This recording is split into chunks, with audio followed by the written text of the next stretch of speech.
আগুনে পোড়াতে পোড়াতে ছাই বানিয়ে ফেলতে। আল্লাহ বলবেন, জিব্রাইল যাও একটু দেখো, একটা মাত্র সেজদা দিয়েছে আমাকে, এরকম কাউরে পাওয়া যায় কিনা। বাটি চালান দিয়ে দেখো পাওয়া যায় কিনা। খুঁজে খুঁজে কাউরে পাবে না। আল্লাহ বললেন আবার দেখো, খুঁজে খুঁজে একজনকে পাবে।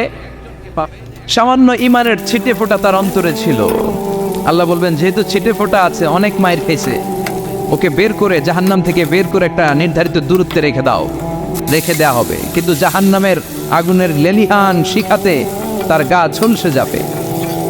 সে আল্লাহর ডেকে বলবে, মাবুদ তোমার কাছে আমি কিছু চাই না,